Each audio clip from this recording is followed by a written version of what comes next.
रोज anchoring करते हैं हम लोग यहाँ बैठ के, रोज मिलते हैं। पता नहीं था आज फोन आएगा कि रोहित आईसीयू में है। सब जाते हैं आईसीयू में, हमारा दोस्त भी गया था। फिर खबर आई कि वो वेंटिलेटर पर है। मैं सुबह से बुलेटिन कर रही थी, डर लग रहा था, प्रेयर भी कर रही थी साथ साथ। पर आई नेवर थॉट कि ऐसा कुछ होगा। लास्ट सैटरडे जब मैं रोहित से मिली थी, रोहित ने मुझे कहा, मैंने उसको कहा सैनिटाइज करके जाना, बोला ये तो होना ही है सबको। जब उसको कोरोना हुआ ही कॉल मी, तू मेरे साथ थी, चेक करा ले। मैंने कहा नहीं मैं ठीक हूँ, तुम जल्दी ठीक होके आ जाना। इज़ेड की 2 मई को तो आ जाऊंगा, अच्छा 29 को आ जाऊंगा, 30 को आ जाऊंगा। मुझे नहीं पता तो उसकी खबर आएगी ऐसे।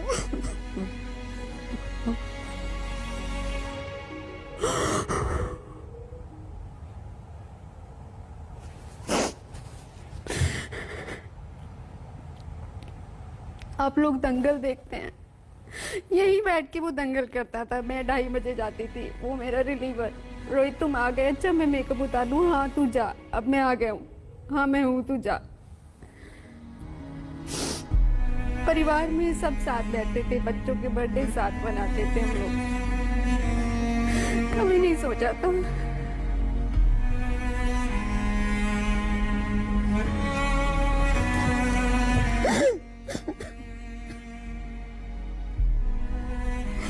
अभी कोई खबर आए। आई स्टिल बिलीव, हम इतने फोन लेते हैं, मैं किसी को भी फोन करूँ बोले नहीं वो ठीक है, वो आ जाएगा वापस।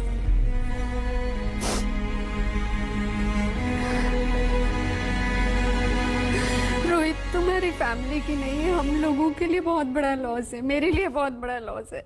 You was so good to me, मेरे इतने प्यारे दोस्त तुम रोहित।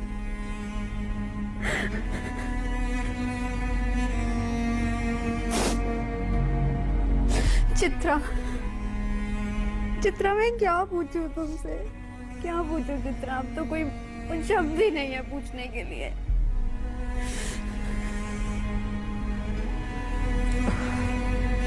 बहुत मुश्किल है इस वक्त कुछ भी बता पाना। तकरीबन 12 बजे के आसपास ये खबर सामने आती है और तब से हम लोग भगवान से ये प्रार्थना कर रहे होते हैं कि हे भगवान ये गलत खबर साबित हो जाए। जिस अस्पताल में वो भर्ती थे, मैंने तुरंत वहां पे फ़ोन किया उनके पीआरओ को, वो मेरे जानने वाले हैं।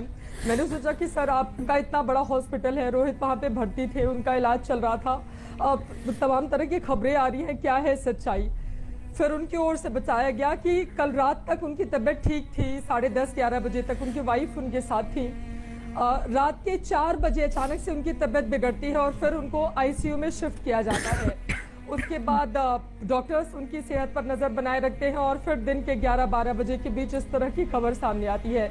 बहुत मुश्किल है यहाँ पर नवजोत कुछ भी बता पाना, क्योंकि कोरोना के इस काल में इस तरह से बस बहुत ज़्यादा मुश्किल हो रहा है कि मैं क्या कहूँ। उनकी 2 छोटी छोटी बच्चियां हैं, हम सब ने देखा कि अपनी बेटियों को लेकर रोहित कितना ज़्यादा वजह से हर पिता अपनी बेटी के साथ होता है, लेकिन उनकी वो तस्वीरें मैं जब देखती थी तब लगता था कि बहुत छोटी बच्चियां हैं, उनके एक हंसता खेलता परिवार।